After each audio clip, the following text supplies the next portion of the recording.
morning, everybody. My name is Kristian Ulrichsen, and it's my pleasure to welcome you to this first panel on great power competition. And of course, the competition for influence among global powers has intensified in the Gulf in recent years. The United States, a traditional security and defense partner, China and Russia, emerging economic powerhouses, vie for prominence, and we've seen that very closely in the impact of different responses to the Russian invasion of Ukraine since 2022, and of course in Gaza now. The Gulf states find themselves at the confluence of this geopolitical tug of competition. They benefit from the fruits of this worldwide contest for power and simultaneously grapple with the delicate act of maintaining balanced relationships with the world's three dominant superpowers, striving not to alienate any. Gulf ties with Russia, especially through OPEC+, have faced increased scrutiny after the Russian full-scale invasion of Ukraine. Despite historically siding with the West, GCC states' neutrality on this issue suggests a possible shift away from the US. Meanwhile, their growing cooperation with China has raised concerns in the West about their role in the looming global power struggle involving Western, Chinese, and Russian interests. Quite frankly, a competition that many in the GCC feel has nothing to do with them and they should not be drawn into. When Joe Biden became US President in January 2021, he aimed to continue US foreign policy pivot from the Middle East to the Indo-Pacific, a shift started by former President Obama. This was seen by many in the Gulf as to downplay their established security ties with the US. However, Russia's actions in Ukraine have forced the US to engage much more with the GCC to stabilize energy markets and seek diplomatic support, highlighting the complex and shifting geopolitical alliances. Additionally, the ongoing war in Gaza is adding an additional pressure on US-GCC relations, as increasing popular anger of perceived unconditional US support to Israel will likely make governments in the Gulf more cautious about their engagement with the Biden administration now and over the coming year. We have four speakers, one of whom will join us remotely. I'll introduce them in the order in which they will speak, and they will each have 7 minutes. And if you have questions, please write them down and pass them to someone who will collect them and give them to me. Our first speaker is Dr. Paul Salem, President and CEO of the Middle East Institute, where he focuses on issues of political change, transition, and conflict, as well as the regional and international relations of the Middle East. Salem is the author and editor of a number of books and reports, including Escaping the Conflict Trap, Toward Ending Civil Wars in the Middle East. Prior to joining MEI, he was a founding director of the Carnegie Middle East Center in Beirut between 2006 and 2013. Our second speaker is Dr. Abdulaziz Sagar, a member of the advisory board at the Gulf International Forum, a Saudi strategic expert specializing in the international politics and regional security issues relating to the MENA region, and the founder and chairman of the Gulf Research Center, and a member of various councils, advisory and academic committees, institutes, and international research centers. Our third speaker, Shaikha Najla Mohammed Salem Alqasimi, is a director of Global Affairs Department at Bhuth, the Dubai Public Policy Center, where she is also a senior researcher and responsible for the GCC in Multipolar World program. Prior to joining Bhuth in 2008, she was appointed as Ambassador Extraordinary and Plenipotentiary to Sweden and non-resident ambassador to the Republic of Finland and the Kingdom of Denmark. And in 2014, she was appointed ambassador to the Republic of Portugal. And our fourth speaker, Sheikh Nawaf bin Mubarak Al-Thani, is a member of the board of directors here at the Gulf International Forum.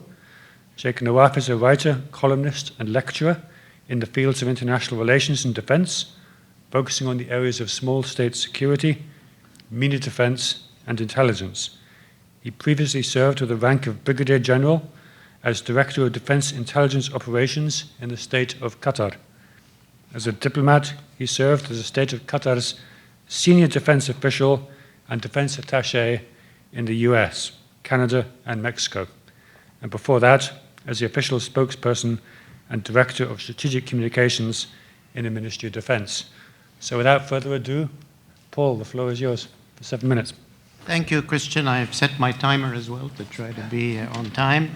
Nice to see everybody this morning. I want to thank the Gulf International Forum for organizing this. I want to commend Dr. Dania Dhafar for excellent presentation, and thank you, Ulrich. This session is about great power competition and America's standing in the Gulf. Obviously, we are at a very acute moment, 5 weeks into the conflict. But discussing this topic, it's also useful to pull back and see where the general orientation of the U.S. Itself in the region, as well as of its competition with other great powers, is in the region, and then arrive at how this crisis and how it unfolds might affect that. A number of U.S. presidents since late Bush, I would say, but certainly Obama, Trump, Biden, all came to power trying to get out of the Middle East, to do less in the Middle East, to deprioritize the Middle East. They all wanted to prioritize Asia and China, from Obama's pivot to Asia to Trump's really acute identification of China as a very, very acute competitor. President Biden as well, and both Democratic and Republican parties have emphasized that, that importance of China as the main issue. The Russian war in Ukraine obviously brought Europe back as an acute area of U.S. strategic interest. So both the South China Sea, Taiwan on the Asian side, and Russia and Ukraine on the European side were really what was seizing U.S. attention.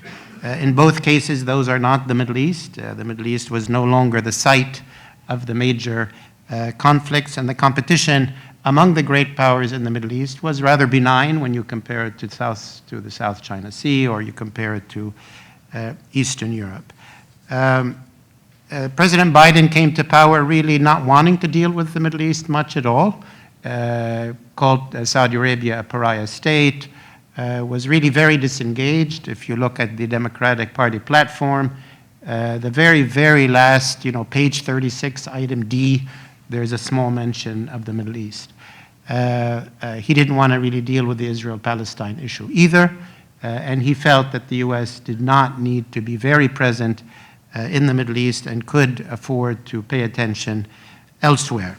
I think, as Kristian emphasized, the Russian war on Ukraine dramatically changed that dynamic, particularly the threats to energy markets, Western European energy, which brought back President Biden to the Middle East, his famous visit about a year ago, to repair relations with Saudi Arabia and other Gulf countries, partly to control energy markets and energy prices. Some of that relates to Western Europe, but a lot of it at the time related to the price of gas in the United States itself, and realizing that Saudi Arabia and the Gulf are big players in that. It also brought the U.S. back to the Eastern Mediterranean, where offshore gas is much closer to European markets. It's a cleaner energy. It's something that Western Europe wants to move towards. We saw mediation by the U.S. between basically Hezbollah and Israel to get a border deal between Lebanon and Israel. We've seen other efforts, and it's interesting to follow East Mediterranean gas markets even in the last 4 or 5 weeks that we've seen. When we look at the U.S. in general, it has enduring interests in the Middle East. It is neither a number one priority, but it is also present as an interest, and those interests are easy to list. One is an enduring interest in energy. It's true that the U.S. doesn't get much of its energy from the region, but China gets half of its energy from the Gulf, and the U.S. does not want to cede control of that energy to China, certainly doesn't want to cede it to Iran, so U.S. fleets remain in the region partly to keep a handle on global energy markets, on Chinese energy, and so on. Trade routes, the U.S. wants to keep them open, both in the Persian Gulf, Bab el-Mandeb, Red Sea, Suez Canal, Much of global trade goes through that to keep the global economy healthy. The U.S. wants to maintain the supremacy of the U.S. dollar.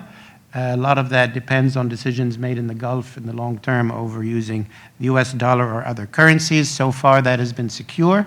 But the U.S. dollar is one of the strongest weapons in U.S. foreign policy because that's where sanctions become effective. The U.S. has an enduring counterterrorism interest and presence, countering weapons of mass destruction, Iran being a very good example of that. An enduring alliance with Israel, and we see today an interest in trying to keep Israel secure. The U.S. assumed the U.S. was secure. I would say Israel assumed it was secure. But as of October 7, that assumption has collapsed, and the U.S. has moved 2 aircraft carriers into the Mediterranean and raised its threat levels. Finally, the new interest, enduring interest, maybe since 10 years, is great power competition. That even if the U.S. in some parts of the Middle East doesn't have a direct interest, it doesn't want China to have a, like in the chessboard of great power competition, any territory ceded to China or Russia becomes a concern for the U.S. On the US-Russian side of the relationship, the U.S. does not consider Russia a peer competitor. It's not a major concern globally, but it is now an acute concern in Europe. It is not currently an acute concern in the Middle East. For the United States, obviously it's present in Syria. Whether the U.S. will keep troops in Syria after the next presidential election is a good question, but I wouldn't call that a major concern of the U.S. The Wagner Group in Russia is much more present in North Africa and the Sahel. That is a counterterrorism security concern for the U.S., but it is more, I would say, a concern for Western Europe and Southern Europe that they are trying to deal with. Obviously, China is the big long-term competitor when you talk about great power competition. Interestingly, U.S. and Chinese interests in the Middle East largely overlap. China wants steady energy markets, steady energy supplies and prices. The U.S. does too. China wants open trade routes. U.S. wants too. China has a strong counterterrorism, counter-Islamic extremism agenda. The U.S. does too. China counters spread of weapons of mass destruction. China favors stability, de-escalation. Generally, the U.S. has done so as well. So it's interesting that the U.S. and China, in many, many key interests, those interests overlap. But what their concern is about the long term. The U.S. is concerned that in the long term, a benign Chinese port might become a military port. A Chinese infrastructure project might be a place for military competition. I would say right now the Biden administration is trying to manage that relationship. We saw a summit between Biden and Xi yesterday in California. We've seen visits to U.S. diplomats into the Middle East in order to talk with particularly their Gulf partners and understand that while the U.S. remains the main security partner, China is the main economic partner, and they should not force the Gulf countries to choose. My alarm has go off, so that is 7 minutes. I will abide to that. I have other things to say, but I'm sure the panel will continue. Thanks, Kristian. All right, thank you very much. Dr. Abdulaziz. Thank you very much, and good morning to everybody. I'm terribly sorry not to be with you in person today in Washington, but I hope we'll do it sometime soon. Thank you for the Gulf Forum for inviting me today to be with my good friends Paul and Najla and everybody there that I know quite well. I was asked to talk about Saudi position, and I think briefly I will go through that. Saudi Arabia foreign policy, when we deal with it, is basically assess the relation to all the 3 different powers that you have mentioned in your questions. We understand the U.S. is the main old partner to Saudi Arabia. I wouldn't call it strategic because that word implies many things, but I would say at least they have a very close relation since 80 years. And Saudi, when they look at to their foreign policy and addressing the different power, normally they look at today the U.S. they remain to be the strongest military power. They are the strongest player in any international crisis.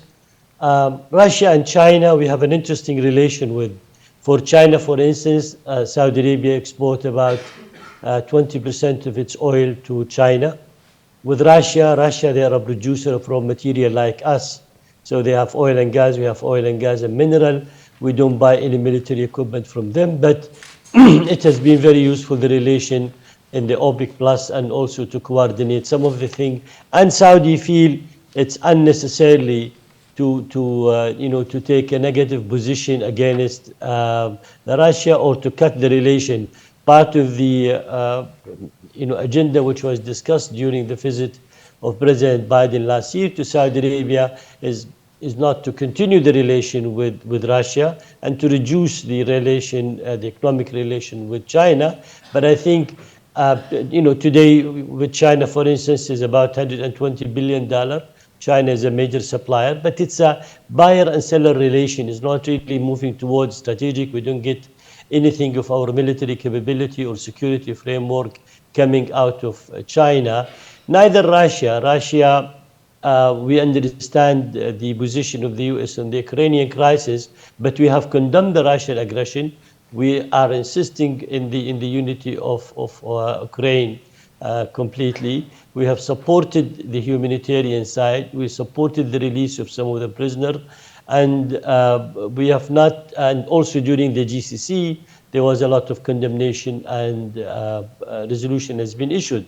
But at the same time, Saudi did not wish to see themselves part of the US group that have created taking a sanction or cutting the relation with Russia and that one. And we have always said a political solution will be a far better result than continue the situation on the Ukrainian crisis. On the other issues, of course, I think also there was a question on the current situation in Gaza. Yes, Saudi see it as a strong retaliation. First, they are against any killing of human being from whatever side, whatever religion, whatever sect, whatever ethnic group, and so. So in no way and means Saudi will endorse any human killing or innocent people, killing. They have not endorsed what Hamas did. In fact, they were against that, and it was very clear during and through the GCC Ministerial Foreign Affairs Council meeting in Muscat. They have stated very clearly that. But at the same time, Saudi still believe the long-term unfair treatment to the Palestinian have created a situation like this in Gaza. And the level of retaliation that has been taking place by killing innocent people, innocent child, more than 11,500 people have been killed, all the injured, it's unjustifiable to go to that far. And Saudi have demanded, even through Security Council, through the UN, and also through a direct political talk and means with the US and the other partner, by saying we need to have an immediate ceasefire, we need to have the humanitarian access to the people there, the withdrawal of the Israeli forces from Gaza, and the move toward a political serious talk. Because Saudi believe the normalization, it's not the objective. The objective, this is the result. Normalization should be the result of peace and security. And Saudi always believed the two-state solution since 2002 should be and could be the best solution. Now, the US position and some of the West countries have taken a very strong stand in fully endorsing, supporting the Israeli without putting any restriction to the innocent people, to the situation there. I think this can push more radicalism in the region. That sort of strong retaliation from the Israeli will push for a strong retaliation. The big question was, will Hezbollah in Lebanon be involved? Will Iran be involved? I think both have seriously lately indicated that they do not wish to be involved in this crisis, and they are sit-and-watch situation. We have to understand the Egyptian and the Jordanian position. In no way that they have interest to lose their peace agreement that they have signed, whether Wadi Araba or the Camp David with the Israeli. But at the same time, accepting new refugee would not be something, and forcing people to leave their home and their country, that is something would not be endorsed by any country. And as you have maybe follow up the Arab League and the Islamic War, the OIC, the Organization of Islamic Country, both summits have taken place in Riyadh. They have dealt in depth with this issue. And continuing for, the Israeli can never get rid of the Palestinian can never remove the Israeli. So what we have to end up with is really having a peace agreement and even modified version of the two-state solution. If the Israelis still, some of them are considering they need to have a different, they can still renegotiate a lot of the terms, but at least stopping the aggression, stopping the war against the people that they have no capability, and they are innocent people, they have nothing to do. We have seen the aggression on the hospitals and on the not allowing enough food supply and humanitarian supply. That will not lead to a peaceful and a better situation. At the same time, I don't think any one of the Arab countries are interested in neither boycotting by using the same weapon in the 70s, the oil embargo. None of them will go for that solution. At the same time, they don't have a strong military capability to endorse or to support or even to be involved, and that's not the wish. The wish is to have a political solution to be achieved between both sides. But if it continues like this, as I said, this may increase the resistance, this may increase the radicalism, and then back to aggressive radicalism, aggression in the region. And I don't think the US or the rest of the country is in their best interest to see an additional or back to the era of Al-Qaeda or ISIS or anything like this. Well, the US is the main strategic partner, although we don't agree in everything between Saudi and the US, but at the same time, the relation has a long standing. It goes from political to security to cultural, education, and very well in the economic side and on the energy side. And the desire of the Gulf countries, I'm sure, is to expand, to continue that relation in the best possible way.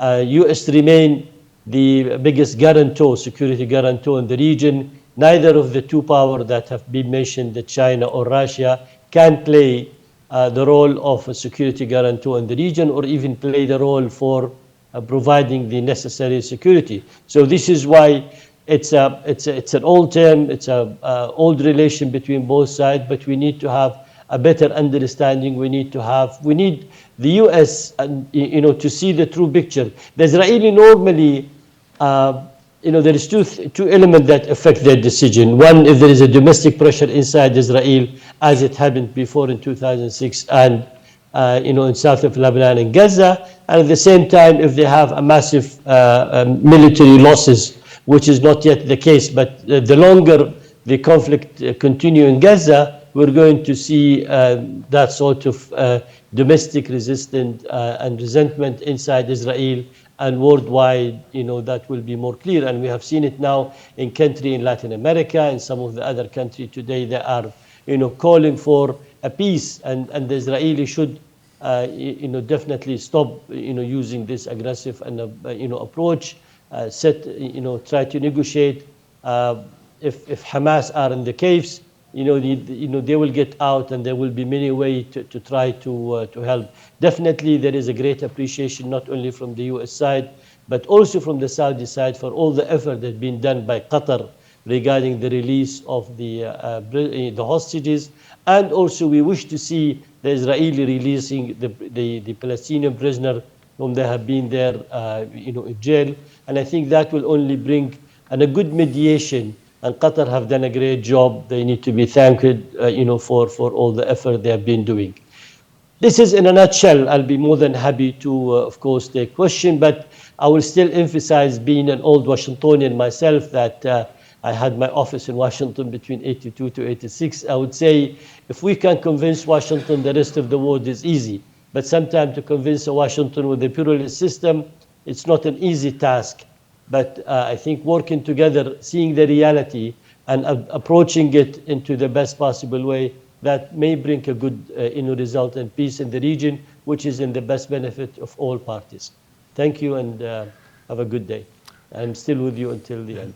Thank you very much. And before I move to the third speaker, could I remind any people that if they have questions, please write them down on the question cards that are in the center of your table, and someone will collect them and pass them up to me.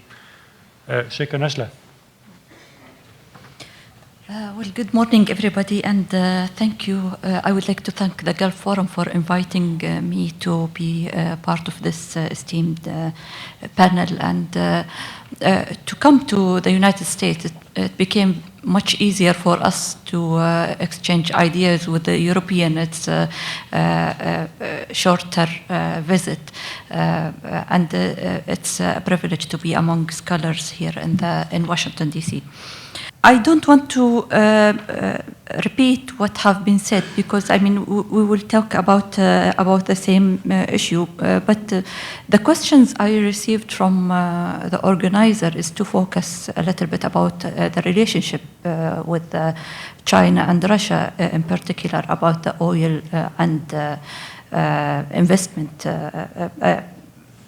aspect of the relationship. But being part of my work is to supervise the GCC in a multipolar world during the last 6 years, and every year when we try to evaluate where are we, where we are going, what's happening onto the shifting sands that we are standing on. Since the fall of the Berlin Wall, we thought that it will be a new world order, but every year we see that this order or the alignment of different parties are shifting and changing every year, especially in a region which is very dynamic, like the Middle East region. The main partners are, or at least the GCC countries, we start to realize that there is more pragmatism in looking into the issues than alignment as a permanent position for these countries. For example, in United Arab Emirates, we have huge issues with Iran, like invading 3 islands of the UAE. But at the same time, we are one of the main partners with Iran. I think this is the reason why we saw our partnership with Iran as leverage on Iran to reduce the tension between us and them. We have the problem of maritime security with Iran since the establishment of the United Arab Emirates, but we need an access for a dialogue with Iran. So having said that, I mean, coming back to the issue of China and Russia, also part of this scope, we realize that in the Gulf in general, and in particular UAE, it's a region that connects the West and the East. It was part of our understanding to the world around us. That's why, for example, in United Arab Emirates, we have a relationship with both Russia and China very early in our personal history. Even, I mean, before the fall of Berlin, we have good relationship with these 2 countries, and we didn't realize that this is a relationship that, could form any kind of threat. China, for example, always demonstrate itself as part of us, part of the developing country, not somebody from outside the scope of our region. China always introduce itself as we are here only for the economic issue. Yes, I know that this is a changing policy. In the recent years, we start to see that China, for the first time in its history, has a specific policy toward the GCC. They start to aspire for a more political engagement, offering to mediate with the issue of Iran, recently also the issue of Palestine. This is a shift that we realize, but also for the matter of Iran, for example, China is the only country that has leverage on Iran. United States don't. And we saw that the mediation of China at least will have a partner that can speak with Iran and that have sort of a leverage on Iran to reduce tension in the region. And to a certain extent, they succeed. We will still see to what extent this mediation will follow on. At least it's a door open for us to reduce tension in the region.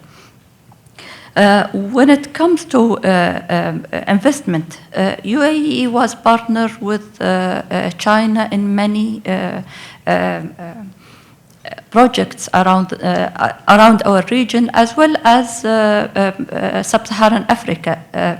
But also China was a competitor. And for us in the Gulf, we don't see this competition as against us. But it is a market that needs more involvement. For example, I read a lot on the media about the competition on ports on East Africa. But there is a study by Dubai Port that said that this region in particular needs at least 11 ports. So the competition is not there. It's in the contrary. There are more need than currently exist. But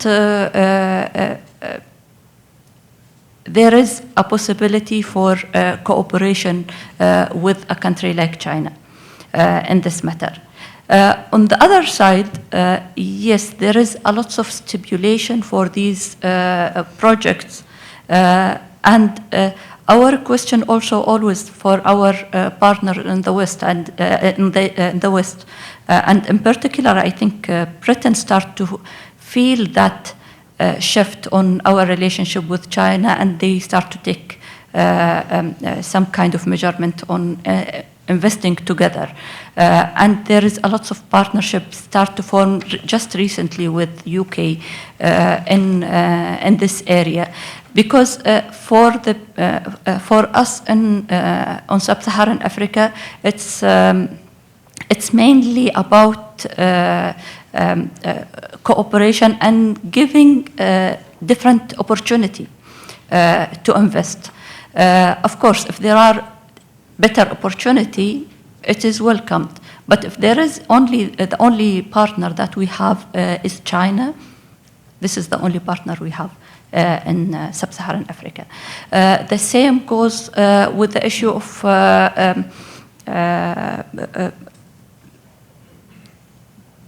I'm sorry. The same goes with the issue of working with China, as I explained earlier, with Iran. It's also a good partner to work with Iran at the moment. But we are open for another opportunity. And by the way, even I heard from people on sub-Saharan African countries where they are willing to look into other offers, if not China, then who? Now I remember the example that I wanted to say is, for example, the communication system. We were asked for by the American is that not to use the 4G from China. Well, what is the alternative? It's the only company that offered such technology. The second question about the oil. And our relationship with one moment, I will finalize with this point. The relationship with Russia. The main issue that concerns us in the region is the legality of this deal. We are committed to fulfill our legal obligation toward Russia, and that's where the stand of the OPEC countries. And as well as what I wanted to explain is that the timing of the deals, usually the deal on oil production takes years to be fulfilled. It's not something that we will announce today and it will happen tomorrow. And this is sometimes is not very well demonstrated on the media. Thank you. Thank you very much. And Sheikh Nawaf. Thank you. Good morning, everyone. I'd like to thank GIF and Dr. Dhafar for organizing this event. Great power competition is something that I've been hearing about and reading about for almost or a good part of a decade now. It is not a new subject, it is not a new area of research or practicality in policy, but it is a reality today because it is something that is affecting the GCC and the Gulf region as a whole, and will affect policymakers here in Washington, definitely when you look at the GCC from an American perspective. Now, there were many valid points made here today, but I'd like to focus on two areas before we take questions. And Doctor, if I go over time, just throw something at me. The two areas I'd like to focus is in great power competition, countries can really be of greater value to their partners regionally and globally, like the United States, through, in my view, two areas. Focusing on alliances and unique capabilities. Now, I'll talk about, as a case study, for instance, Qatar, where I'm from. In alliances, Qatar, as we've seen mentioned, views that represent a Saudi view or the Emirates, which are completely valid, and I thank them for that, have chosen the area of alliances very carefully, I think. And I think all GCC members should, and continue to choose their alliances carefully.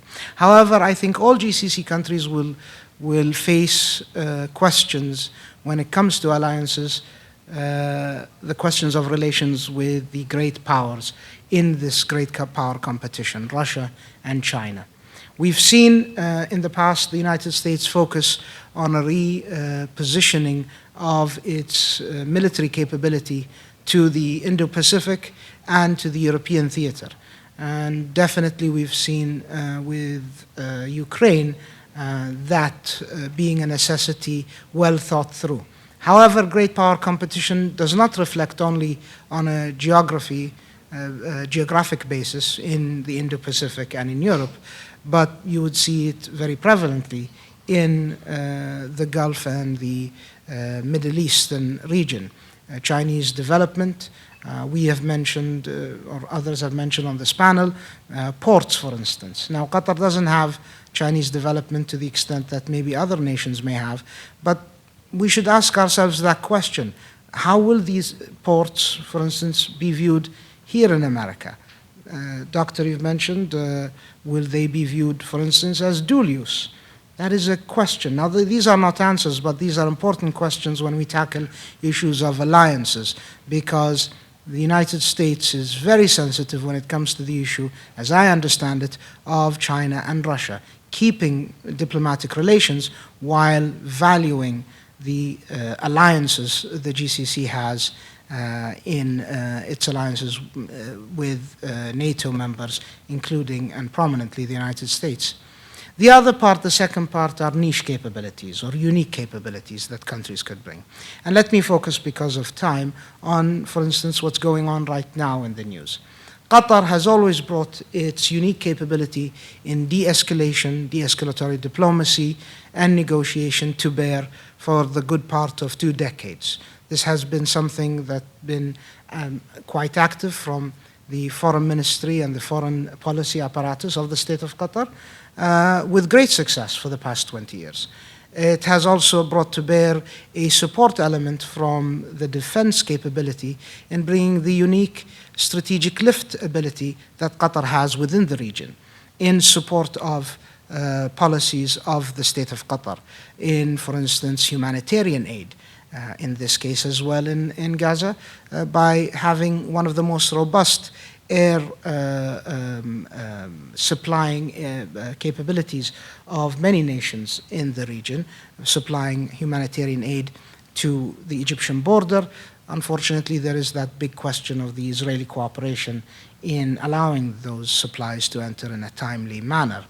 Now, if we focus even more on that niche capability of negotiation, we find it in Qatar quite unique, and I spoke about this yesterday at your class, Dr. at Georgetown.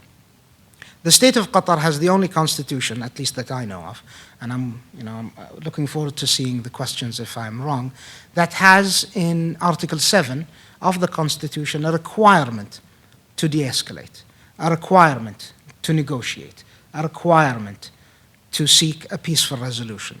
This is a firm and part of the fabric of our state, and a firm part of the being, since it's part of the most sacred civilian document, which is the Constitution, as it is in our religious text as well. Now, we've seen this with great effect, the releasing of hostages, the releasing of American citizen, Israeli citizen, and also during this conflict, if we're going to talk about one of the elements of great power competition in Russia, Qatar being one of the first nations to denounce the war, to denounce the actions of Russia, was still able to successfully negotiate the returning of 4 and hopefully more children that were removed from their families in Ukraine to Russia, back to their families in Ukraine. And that is, one of the crowning achievements of the diplomatic approach of de-escalatory diplomacy and negotiation. Now, those two elements, I think, are very important when looking at small state security in general, and how small states could be both, small and agile, therefore effective in niche areas, but also to understand a broader approach about, great power competition as it reflects to the GCC. Alliances and capabilities make nations in the region unique. And the more those nations use those alliances wisely and use those capabilities effectively, the more they become reliable as partners in this age of great power competition. Thank you.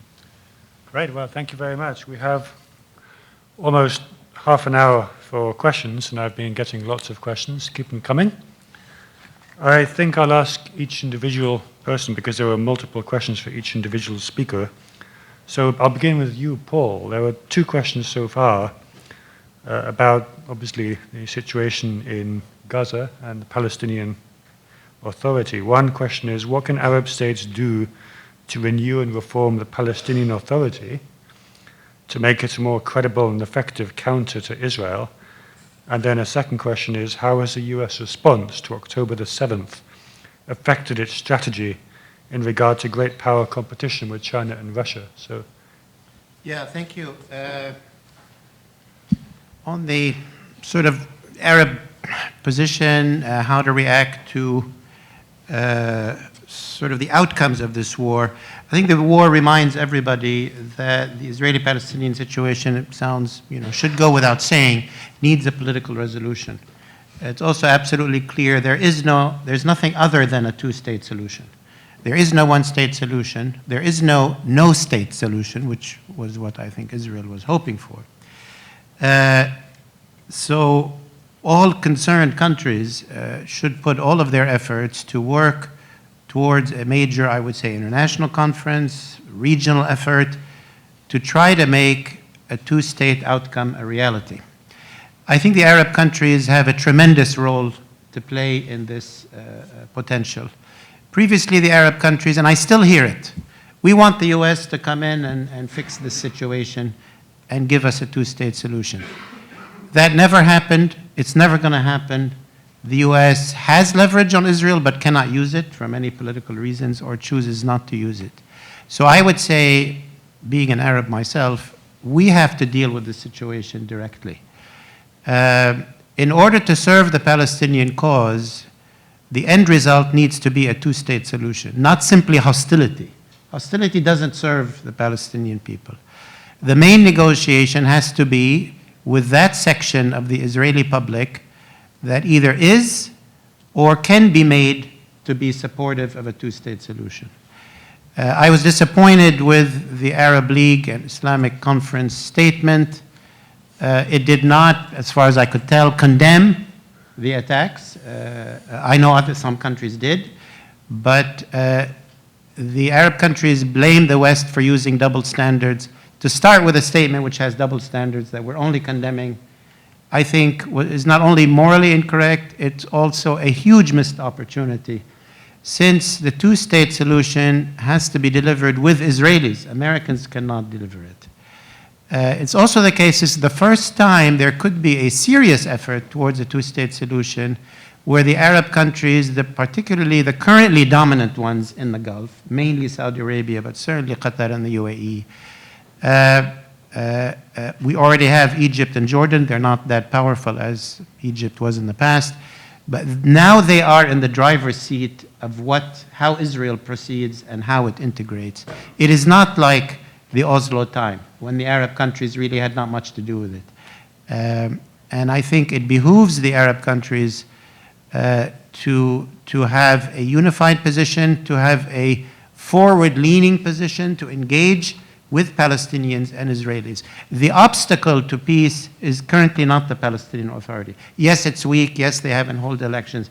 The reason is the Israeli right-wing governments have been pursuing a policy to colonize the West Bank, keep Hamas in power, not negotiate. That's their policy. So the change has to come from inside Israel, and the more that there is engagement with reasonable Israelis, the more we give a chance for Palestinians. If and when that moment is there are many ways to strengthen the Palestinian, 100 ways to strengthen the Palestinian Authority.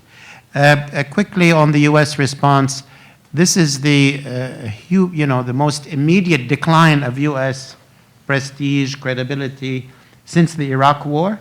Is it more than the Iraq War, less than I don't know, but it's very, very, very bad. And it will get worse probably over the coming weeks. Obviously, this is a great gift to Iran, great gift to Russia and China. I think, though, it matters more what the US does from here on. I'm very happy that President Biden is talking about a Palestinian state, two-state solution. I don't know if in the middle of an election year he can pull together a Madrid peace conference, any breakthroughs, but if the US leads on peace, it will regain a lot of its relevance, and if the Arabs are partners in that, the US will rebuild a new regional peace order built on more justice, where the US has been a positive player, not a negative player. Thank you. Thank you. And of course, the Madrid Peace Conference didn't save the incumbent in 1991 from defeat a year later. This is true. Dr. Abdulaziz, we have a number of questions about Saudi Arabia and in relation to what happens next in Gaza and also with Israel. What's a realistic scenario for the day after in Gaza from a Saudi perspective? Is there any prospect for a joint US-Saudi initiative to try to push forward peace talks after any ceasefire is eventually agreed?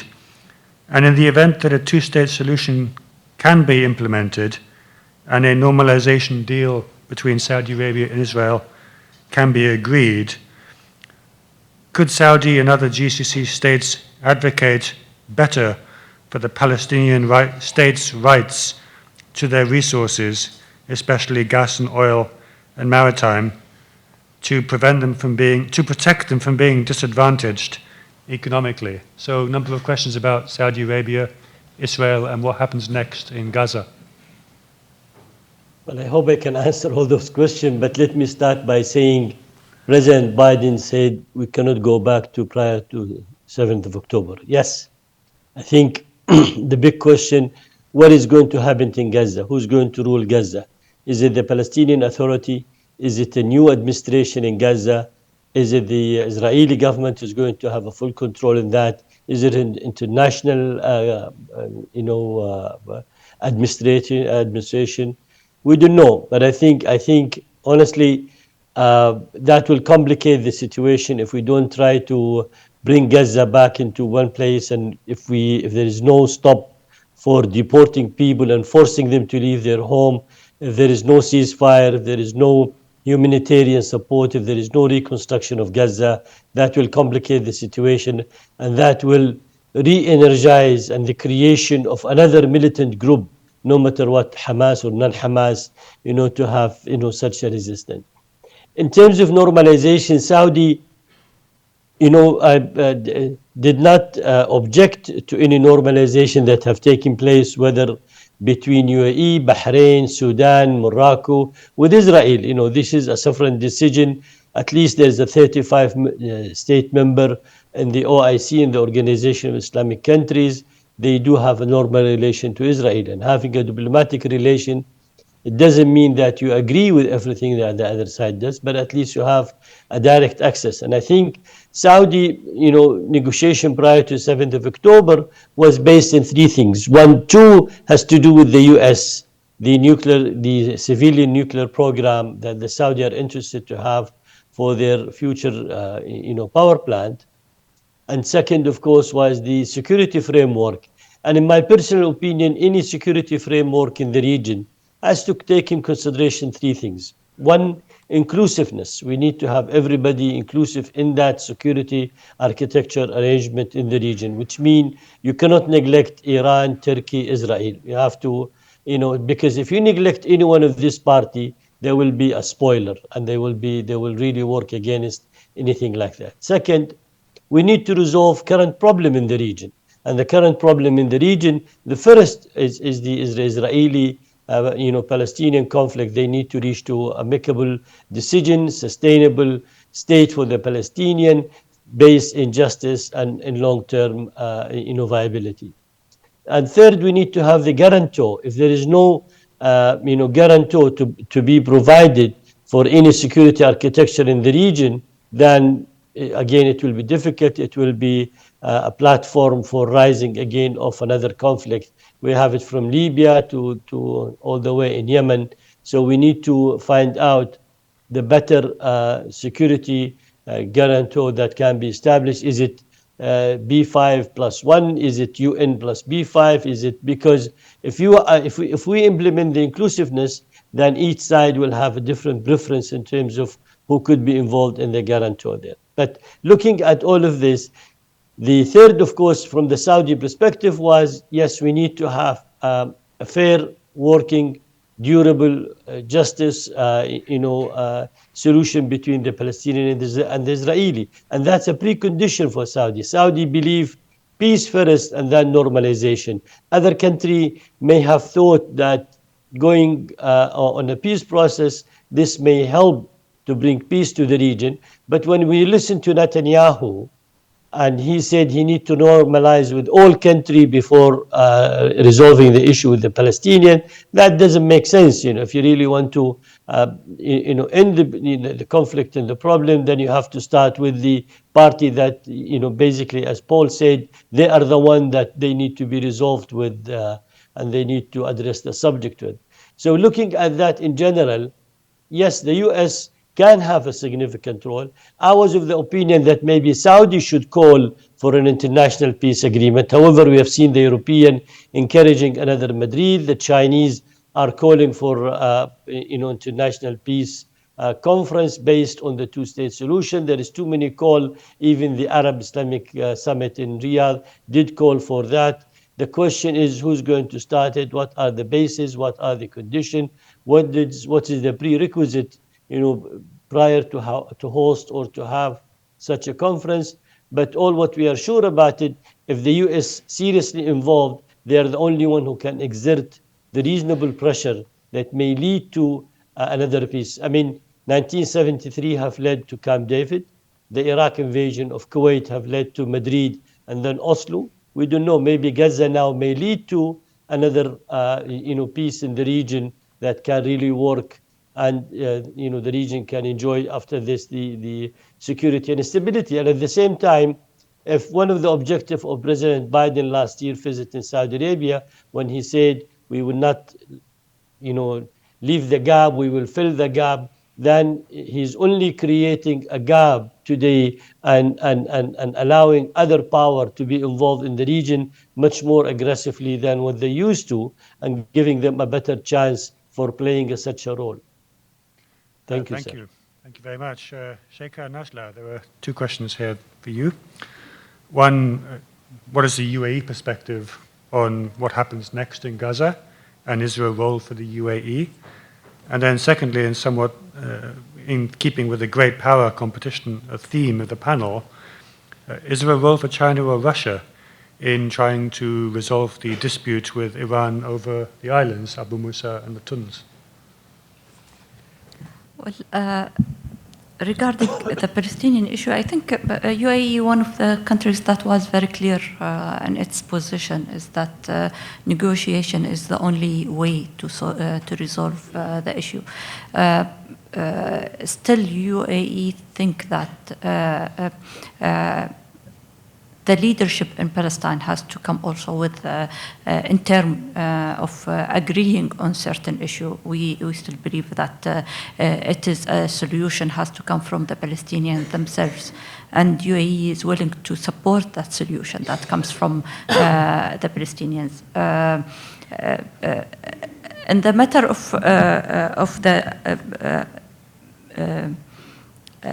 the three islands, I don't think this is an issue that UAE is discussing with any partners. The three islands were occupied by Iran since the establishment of the United Arab Emirates, and since that time, the only approach that UAE took is that stipulating the legality of the ownership of these islands through their demand of peaceful negotiation through the United Nations. And every year, UAE raised the question at the United Nations, and that's as far as UAE go with the solution, because having other solution than diplomatic or legal solution, I don't think it's in the benefit of the United Arab Emirates. It's only confrontation that will lead to no way. Since 1972, every year UAE requests from the Iranian to form or to raise this issue to the International Court, but Iran refused.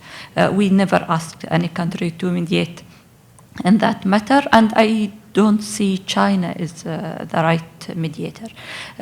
Maybe the one point that I wanted also to add in my initial speech regarding this matter is that even that we have growing relationship with both China and Russia, but still our connection with the Western world is much more deeper than what our relationship will take us with the East.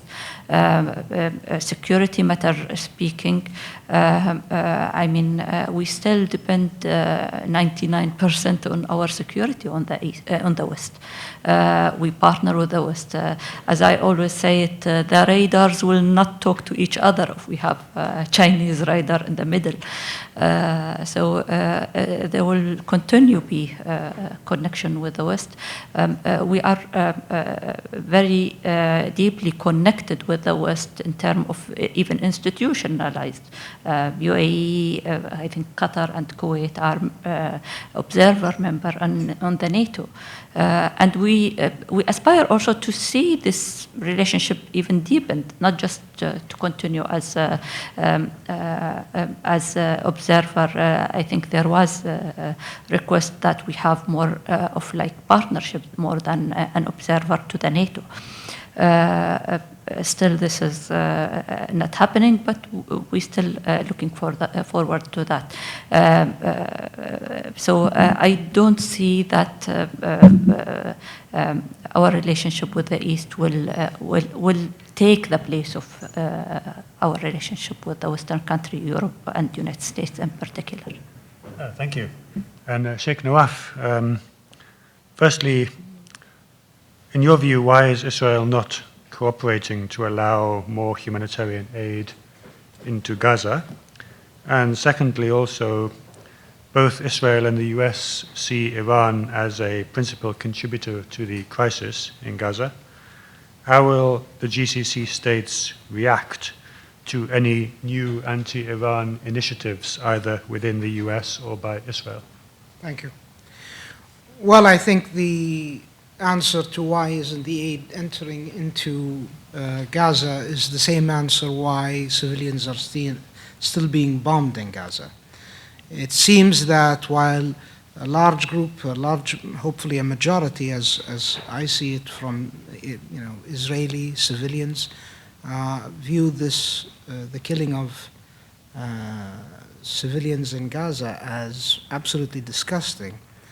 The government, however, neoconservative, right-wing extremists have basically took over the narrative that this is the Israeli view, to wage war without end, to wage war without an end state, at least not a clear stated end state. They've been, marginal states of, we have to kill, all the, as, to quote the Minister of Defense of Israel, the human animals in Gaza.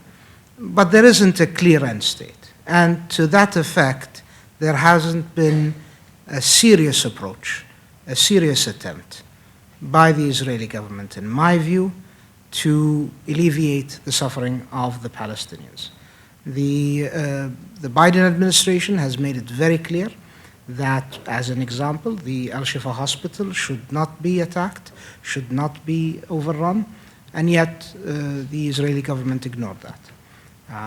The ICC is, discussing many matters dealing with the legality. I'll leave it to the, specialist in law to look at that. But all of that brings, unfortunately, the concern of no end state, no seriousness in moving forward. And I think that seriousness will also help other elements of this, not only the humanitarian aid, but also it will help, for instance, as we mentioned earlier, Qatar's attempts. And I'm not a member of the government. This is my view, obviously. The government can speak and explain their views, I'm sure, much better than I can. But from where I'm sitting, the approach of the Israelis, if not, attempted to cooperate with seriousness with the negotiation approach, while I believe the Qatari Foreign Ministry and the negotiators are hopeful, are optimistic, but are also realistic. If there isn't a seriousness put forth, this may not be successful in saving human lives. And whether it's aid, whether it's negotiation, it all returns to the same point: the innocent civilians, the Palestinians, the hostages, the civilians that will be on the receiving end of all this violence, unfortunately. The second question about Iran, I think that the GCC is in agreement, I believe. At least this is my view, that widening a conflict is not usually believed as the better approach. I believe that not widening a conflict should be the goal of everyone. And this, unfortunately, needs everyone involved, the Israelis, the Americans, and the Arab countries, to realize that a forever war, again, is not something that anyone wants, neither the US or the Middle East. I think everyone's, fed up with forever wars again. So I hope that does not, involve other players. But thank you for the question. Thank you. I think summing up this excellent panel, and I think a number of speakers, including Dr. Abdulaziz, have made the point that previous rounds and escalations of fighting between Israel and Palestinians have produced other moments in 73 and 91 with Madrid, and of course now there can be no going back to the pre-status quo ante of before the October 7th. Something will have to change pretty fundamentally, and if it at least refocuses attention on the need for a two-state solution, on the sort of the view that we cannot just keep bumbling along hoping that nothing will explode and that Gaza can just go away as a problem, that's no longer sustainable, if it ever was. And I think it wasn't, but it's now become evident in the most horrific way, first on October the 7th and now in what we've seen ever since. And the difference now, from now, say between now and 1991 with Madrid, is that the Gulf states, the GCC states, are now some of the most influential political, economic, and diplomatic actors in the Middle East. And so it may be logical that there's a much greater role and perhaps leverage that the Gulf states can play. And of course, in Saudi Arabia's case, with the potential for a normalization with Israel at the end of it, if leverage is played in certain ways. And so I think these are all dynamics to keep in view. Of course, for that to happen, we do need to bring the fighting to an end. And so I think, obviously, the Gulf states have been calling for this, and this, I think, is very much something that will be at the forefront of diplomacy in the weeks and months ahead. We are almost done, so I'll pass back to you, Tim, but thank you very much to the panelists for such an excellent panel.